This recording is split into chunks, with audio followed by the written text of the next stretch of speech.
Hello, everyone, and welcome back to the English Learning Podcast. I'm your host, Jason, and as always, I'm here with my co-host, Julia. How are you today, Julia? Hi, Jason. I'm doing great, thank you. And hello to all our listeners around the world. I'm really excited about today's episode because this topic is very close to many English learners' hearts. Yes, absolutely. Today's episode is called Why You Are Not Fluent Yet. Now, if you're listening and thinking, that's me, don't worry. You are not alone. Exactly. So many learners tell us, I study English every day, I watch videos, I know many words, but still I can't speak fluently. And that can feel very frustrating. You might feel confused, disappointed, or even think, maybe English is not for me. But let us tell you something very important right now. The problem is not you. Most of the time, it's the method, not your ability. In today's episode, we're going to talk about the real reasons why you are not fluent yet. And these reasons are very common. Yes, and the good news is, once you understand these reasons, you can start fixing them step by step. We'll keep everything simple, easy to understand, and perfect for beginner and intermediate learners. So relax, take a deep breath, and remember, fluency is a journey, not a race. All right, let's get started and first talk about an important question. What does fluent really mean? Before we talk about why you're not fluent yet, let's first answer a very important question. What does fluent really mean? That's a great question, Jason, because many learners think fluency means perfect grammar, no mistakes, and a native accent. Yes, and that idea actually stops many people from speaking. But the truth is, fluency is not perfection. Exactly. Fluency means you can express your ideas without stopping too much and without translating every word in your head. You might make mistakes. You might forget a word. But you can still continue speaking, and that's fluency. Think about this. Many native speakers make grammar mistakes too, but they speak fluently because they don't stop or panic. So fluency is more about flow, not about being 100% correct. Right. It's about feeling comfortable when you speak, even if your English is not perfect yet. Another important point is this. You don't need to sound like an American or British speaker. Yes, your accent is part of who you are. Clear English is more important than a perfect accent. So if you can share your ideas, understand others, and keep the conversation going, congratulations, you are becoming fluent. And once you understand this, learning English becomes less stressful and much more enjoyable. Now that we understand what fluency really means, let's talk about the first big reason why many learners are not fluent yet. Yes, let's talk about it. Oh yes, Jason. So many learners spend hours watching videos, reading books, or memorizing vocabulary, but when it comes to speaking, they freeze. Exactly. It's like filling your brain with knowledge, but never exercising it. Imagine learning to play the piano by only reading about music. You'll never actually play a song if you don't touch the keys. Perfect example. And in English, speaking is like pressing the keys. Listening, reading, and writing are helpful, but speaking and thinking in English is what makes you fluent. And many learners are afraid to speak because they fear mistakes or embarrassment. Yes, and that fear is normal, but it stops you from practicing. Even 5 minutes of speaking every day is better than hours of just studying. Here's a simple tip. Try talking to yourself in English about your day. Describe what you're doing, what you're thinking, or what you plan to do. It sounds funny at first, but it works. Another tip is to use English in real life. For example, order food, talk to a friend, or write messages in English. The more you use it, the more natural it becomes. So the key point here is simple. Studying alone is not enough. You must use English every day. Yes, action is what builds fluency, not just studying. Remember, small daily practice beats occasional long study sessions. All right, now that we know why studying without using English doesn't work, let's move on to the second reason why many learners are still not fluent. Yes, and this one is really common too. All right, Julia, let's move on to reason number 2. Many learners are not fluent yet because they translate in their head. Yes, this is such a common problem. People think in their native language and then try to translate word by word into English. Exactly. And this slows you down a lot. It's like driving with the brakes on. You could go fast, but you're always stopping. And translating can even make mistakes. Some words or phrases don't exist in English, or their meaning changes when translated directly. Right. For example, in some languages, you might say, I have hunger, instead of I'm hungry. If you translate word by word, it sounds strange in English. So how can learners fix this? The first step is to start thinking in English, even small things. Talk to yourself in English in your mind. What am I doing now? What will I eat today? Yes, and at first, it will feel slow or unnatural. That's normal. Your brain is learning a new way to think. Another tip is to learn phrases, not just words. For example, instead of learning the word eat, learn the phrase I want to eat or I am eating now. When you do this, your brain starts to think in English naturally. Eventually, speaking becomes smoother, faster, and more fluent. So remember, translating in your head is normal at the beginning, but if you want fluency, you must train your brain to think in English. Exactly. And that's the secret behind many fluent speakers. They think in English, not in their native language.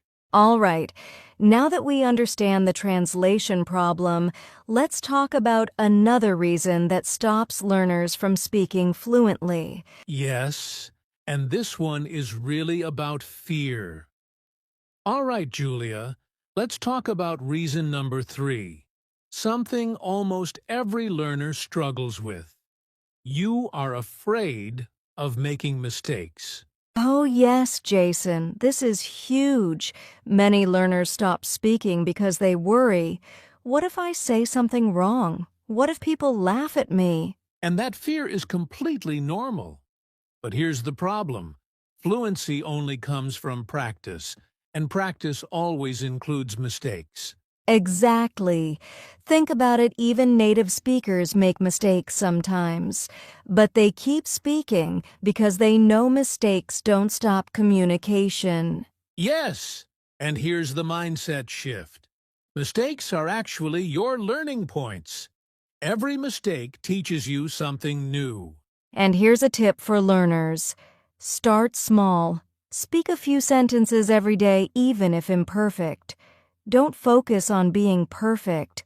Focus on communicating your ideas. Another helpful exercise is to record yourself speaking. Listen, notice mistakes, but don't judge yourself too harshly. Every time you speak, you get better. Also, remember this. Confidence grows with action. The more you speak, the less afraid you become, and soon mistakes don't feel scary anymore. So the key takeaway here is simple. Fluency requires courage. Mistakes are part of the journey, not the end of it. Absolutely. Once you accept mistakes as part of learning, speaking English becomes much easier and much more fun. Great! Now that we understand how fear can stop us, let's move on to the next reason, something that surprises many learners. Yes, it's about grammar. and why too much focus on it can actually slow you down. All right, Julia, let's talk about reason number 4, something that surprises many learners. You focus too much on grammar. Oh, yes, Jason. This is very common. Many learners spend hours trying to learn every grammar rule perfectly, but then they feel stuck when speaking. Exactly. They think, if I don't know the rule, I can't speak. And that mindset actually slows fluency down. The truth is, grammar is important, but communication is more important. Fluency comes from speaking and understanding, not memorizing rules. Think about children. They learn their language without knowing grammar rules. They make mistakes, but they can speak fluently over time. Exactly. So learners should focus on using English naturally, not worrying about perfection. Here's a practical tip. Learn grammar through examples, not rules.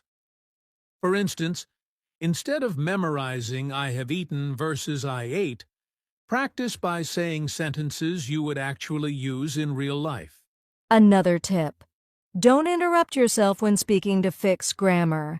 Keep going, even if it's not perfect. Fluency comes from flow, not grammar checks. So the key takeaway here is grammar helps, but it doesn't create fluency. Practice does. Yes, and once learners understand this, they feel much freer to speak. Speaking becomes less stressful and more natural. Perfect. Now that we understand how grammar obsession can stop fluency, let's move on to reason number 5, something that affects learners who don't practice consistently. Yes, consistency is the real game changer. All right, Julia, let's talk about reason number 5. Many learners are not fluent yet because they don't practice consistently. Yes, Jason, this is a very common problem. Some learners study a lot one day and then skip days, weeks, or even months. Fluency doesn't work that way. Exactly. Learning English is like building a muscle. If you exercise once in a while, you won't see results. But if you train every day, even a little, you will improve steadily. And here's the good news: you don't need to practice for hours every day. Even 10 to 15 minutes daily of speaking, listening, or thinking in English makes a huge difference. Right. The key is consistency, not intensity. It's better to speak for 10 minutes every day than 2 hours once a week. Another tip is to create small daily habits. Speak to yourself in English when brushing your teeth. Describe your day in English. Listen to an English podcast on your way to work or school. Yes, and remember, fluency is a long-term journey. Daily practice builds your confidence, vocabulary, and flow over time. So the main takeaway here is simple: consistency beats occasional hard work. Little practice every day is better than a lot of practice sometimes. Perfect. Now that we understand the main reasons learners aren't fluent, let's talk about some practical steps to start becoming fluent, an easy action plan. Yes, this part is really exciting because it shows what learners can do right now. All right, Julia. Now that we've talked about the main reasons why many learners aren't fluent yet, let's focus on solutions, a simple action plan to start becoming fluent. Yes, Jason. And the best part is these steps are easy to follow and don't require hours of study. Step 1. Use English every day. Speak, write, or think in English for at least a few minutes daily. Even small efforts add up over time. Step 2. Think in English, not translate. Start with simple sentences about your daily life. For example, I'm eating breakfast or I'm going to the market. Step 3. Don't fear mistakes. Mistakes are your best teachers. Speak, make errors, correct them, and keep going. Step 4. Learn phrases, not just words. Instead of memorizing single words, learn expressions you can actually use. For example, can you help me instead of just help? Step 5. Be consistent. Practice a little every day instead of studying a lot occasionally. Remember, consistency builds habits, and habits build fluency. And step 6. Enjoy the journey. Celebrate small victories like understanding a sentence or speaking without hesitation. Fluency is a process, not a race. Exactly. Follow these simple steps, and over time, you'll notice your English becoming smoother, faster, and more natural. Yes, the key is to start now, even with tiny actions, and be patient with yourself. All right, Julia, that's a solid action plan. Now let's wrap up today's episode with a summary and some final encouragement. All right, Julia, we've covered a lot today. Let's quickly summarize the main reasons why many learners are not fluent yet. Sure. First, many learners study English but don't use it. Second, they translate in their head, which slows them down. Third, they're afraid of making mistakes. Fourth, they focus too much on grammar. And fifth, they don't practice consistently. Exactly. And the good news is all of these challenges can be fixed. It just takes the right mindset and daily action. Yes! Remember our simple action plan. Use English every day. Think in English. Don't fear mistakes. Learn phrases, not just words. Be consistent and enjoy the journey. Fluency is not about perfection. It's about expressing yourself, connecting with others, and building confidence over time. So if you're feeling frustrated today, take a deep breath. You are learning, improving, and every small step counts. Be patient, stay consistent, and keep speaking. Absolutely. And remember, every fluent speaker started exactly where you are now, making mistakes, practicing slowly, and believing they could improve. Yes. So keep going, trust the process, and celebrate every small victory along the way. That's all for today's episode of the English Learning Podcast. Thank you for listening, and don't forget, your fluency journey starts one small step at a time. See you next time and keep speaking English.